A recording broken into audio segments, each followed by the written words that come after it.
Hey guys, Dr. Cody Rall with Techforpsych. Today we're taking a look at my ultimate nerd book, Fundamentals of Brain Network Analysis. I love this book so much. Thanks so much to the authors. I'll say their names in a little bit. But real quick, if you haven't subscribed yet, hit that subscribe button and click that bell so you get notifications when I upload new content.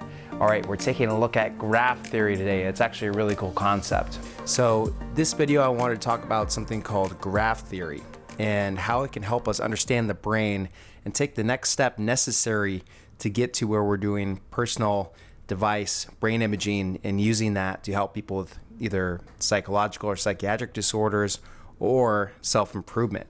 And you guys have probably heard me talk a lot about the connectome of the brain. It's this way of understanding where the different brain circuits are, how they interact with each other, and when and where they function depending on the subjective state of the person. So I've been reading this book called Fundamentals of Brain Network Analysis by Drs. Fornito, Zalesky, and Bullmore, and I've just been completely blown away by this book and wanted to go into some of what they're talking about. The first thing, the overall arching idea, is the connectome of the brain. So this idea of creating a matrix that represents all the pairwise anatomical connections between neuronal elements of the brain. That's what the connectome is. And it's a way of quantifying, visualizing, and understanding brain network organization across multiple scales of space and time. And it's a fundamental characteristic of the connectomics field. Obviously, the connectome is the centerpiece of the connectomics field that is the study of the connectome and how these things affect behavior in people from moment to moment. So the underlying idea behind all this is graph theory. And this book did an excellent job of just breaking it down to the bare bones, where graph theory comes from, why it's so effective, and where it's actually being implemented in other areas of science in our civilization. So graphs are fairly simple models of reality that can reduce incredibly complex entities like the brain into a series of nodes and edges. And they brought up a really good point that in the world of big data, we need to simplify information. And for example, a brain graph like the connectome can have both the rigorous mathematics required to be legitimate and maintain, the quantitative mathematical aspect of reality, but easy enough to be accessible to people that want to study it that don't have formal training in quantitative sciences. And there's really two main driving factors behind this increased use of graph theory and what you see in modern day neuroscience as the connectome. So number one is the rapid growth in the science of complex networks and modeling big data. And so this has become a popular technique to understand very complex systems. As we've moved from more simplistic understandings of our environment and nature, we need to up the ante and increase the complexity. And ways of understanding the complexity within this world of big data is using these graph theories. And other examples would be air transportation networks. So you have main regional hubs of airports and smaller airports in different regions that feed into these hubs. And so there's a lot of mathematics and understanding why these networks seem to have formed the way that they did, why you have major hubs and smaller hubs and how they all connect. And it becomes important even on the micro scale when you're taking a look at microchip circuits, how to place different components and limit the amount of distance between them so that the microchip can function at a optimal speed and capability. And even the internet's a good example of how these different things have just evolved over time and sort of spaced themselves out the way that they have. So understanding these complex networks through graph theory is something that has become more and more popular. The second thing is the technological evolution of the methods that we're actually using to measure complex networks. And for our purposes, it's actually brain studies. So you've got brain imaging to include MRI, myelin tract tracing, optical microscopy on the microscopic scale. You've got animal studies using optogenetics. You've got multi-electrode recording. You've got histological gene expression, all these different methods of understanding how the brain works and using that to measure brain organization and using that to create our graphs of the connectome. So those two main driving factors are really driving the Connectome studies. It's the rapid growth in the science of complex networks and the technological evolution of our methods to measure how the brain actually works. One thing that they brought up in the book is this concept of a small world network. And a small world network is this mathematical concept in which you organize nodes in a way that it only takes one or two steps to get from one node to the other in this complex modular system. And it's a conservation of the amount of steps that you have to take to get from one area to the other.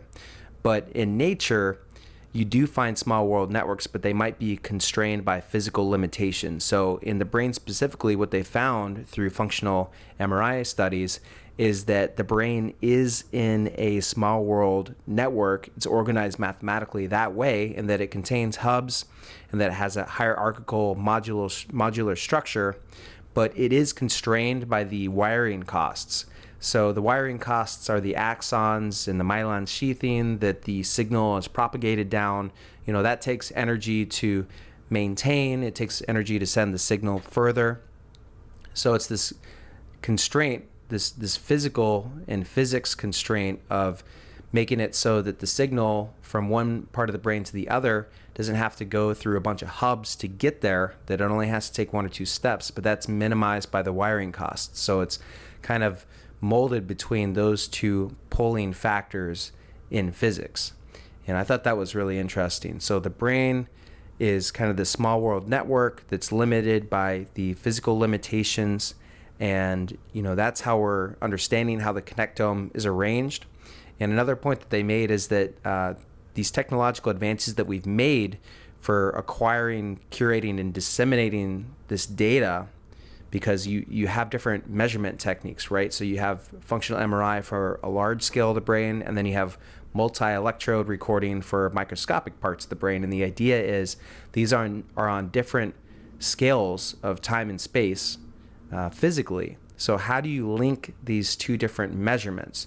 And the connectome is this beautiful map in which you can say, hey, this is happening on this scale, and that, you know, propagates out and affects the rest of the brain area at this scale. And the connectome module, this graph module, is how you can tie all that information together. It's like this framework, or like a lattice work, in which it really helps to understand what's going on from the microscopic level to the mesoscopic level to the macroscopic level.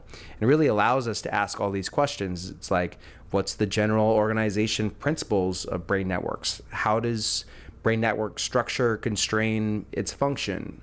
It allows us to ask questions about like the brain microscopic properties in certain regions, in the hubs and the modules. You know, we've got these different areas of the brain that produce different neurotransmitters, and you can ask questions about how that relates to gene expression. So really awesome way of understanding how the brain functions, and that's why I wanted to bring it up. So in psychiatry, it's really important because you have to understand these different brain circuits and how that relates to behavior and how we can help people treat that. Okay, so now that we've covered basic graph theory and taken a look at the connectome of the brain, how does that actually help us in the here and now? How does understanding these different brain circuits actually inform us in certain areas, like in psychology, self-help, mental health disorders? Well, what we're finding more and more is that in modern neuroscience, there's an understanding that our subjective experience is very segregated. So you're doing one thing at one time. There's no multitasking in a certain sense when it comes to actual attention. So if I'm here right now and I'm speaking on camera, I'm kind of in a flow state and I'm just speaking my mind. But if I was to stop talking and think about what I had for lunch yesterday, that's a different mental process. You can see the difference between these two different things, and that's happening when you're socializing with people, that's happening when you're reading or watching TV. Anything you can think of, these different brain networks are turning on and off depending on what you're doing in that moment. And some of these brain networks have been better defined than others. One of the more famous ones is the default mode network, which was discovered in 2001 by Marcus Raichle and his team at the University of Washington in St. Louis. What they did is they were doing functional MRI studies and had people just laying in the machine waiting for the actual studies to start. So maybe they're going to show them pictures or have them do different cognitive tasks to measure the brain activity. But what they found is that there was a lot of brain activity going on when they were just laying there. And it was in a certain area of the brain, and they dubbed it the default mode network. And what they realized it was is that people were having this self-referential thought process, thinking about their past, their trials, their tribulations, and that this was engaging a network called the default mode network that was self-referential thought. So that's very different between like an executive network, which is probably turning on in me right now because I'm not really like thinking inside my head, I'm kind of just flowing.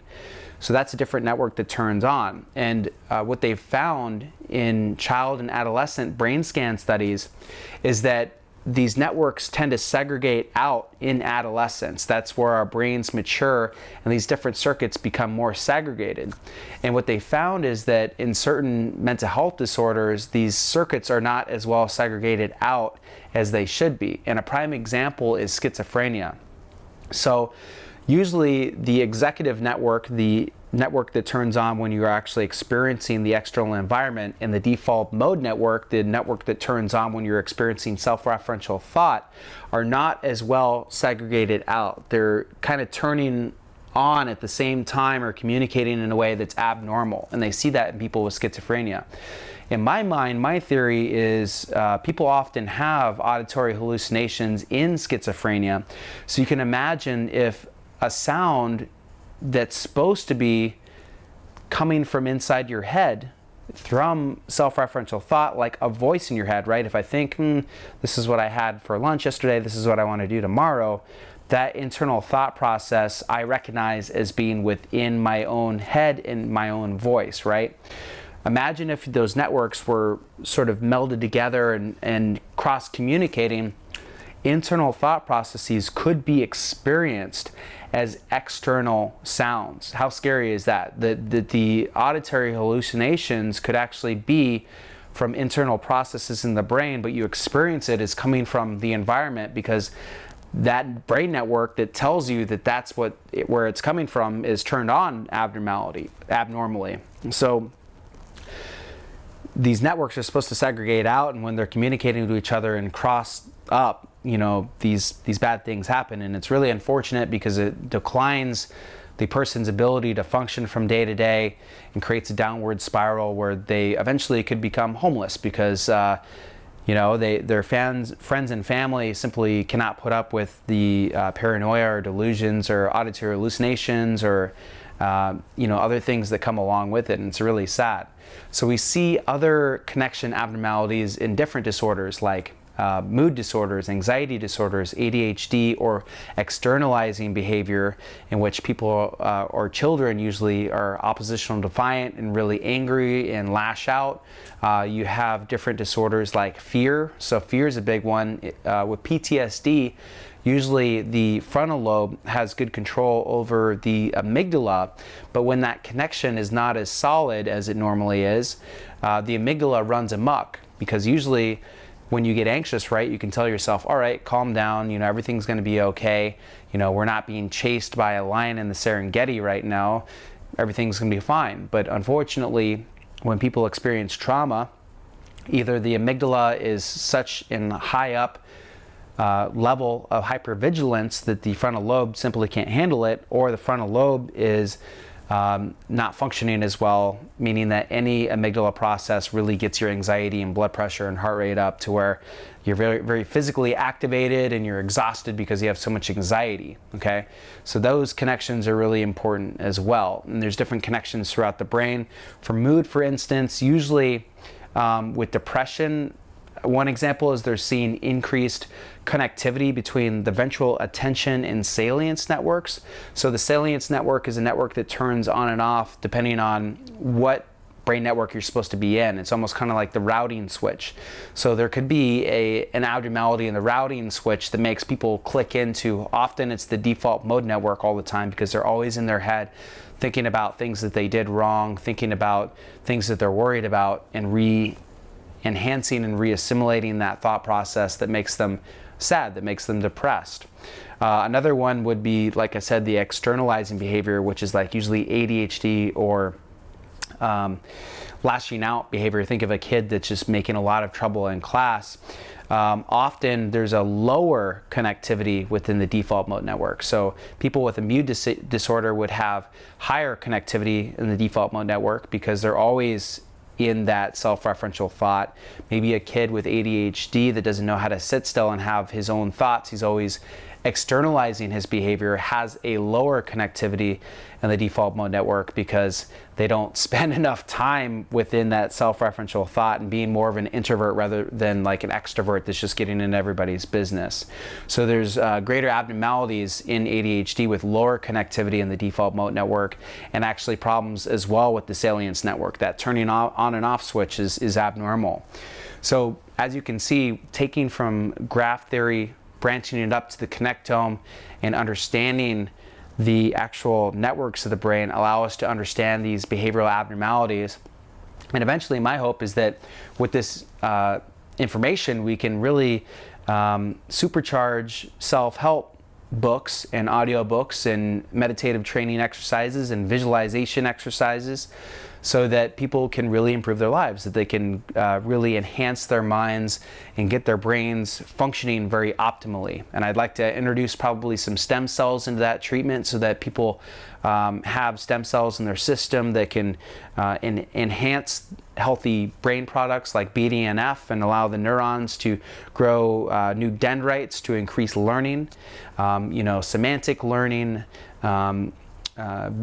motor learning, any types of different learning that you want to do, but also like changing your thought processes, being optimistic and setting goals and being a more positive thinker, I think is a skill set, and having that juice behind stem cells, and then using things like the brain connectome to understand what brain networks you should be strengthening, and using brain imaging to understand where you lack in the brain imaging so that you can diagnose and undergo certain protocols to enhance that brain connection, kind of like going to the gym and lifting weights, I think is the future for neurofeedback and different types of therapy. And again, brain imaging and stem cell treatment all put together in one package and allow us to be able to do this kind of stuff. So that's where my vision for the future is. For now, if you guys want to do neurofeedback with me, make sure to head to www.techforpsych.com/coaching, in which I can teach you these meditative exercises with the Muse headband, and to be able to visualize and do different techniques and to work on your brain connectome. I actually named the project Brain Circuit Training because there's elements of taking a look at different networks like the default mode network or the executive network and strengthening that in people by using the neurofeedback techniques. So I hope you enjoyed the talk. Talk to you again real soon. Thanks.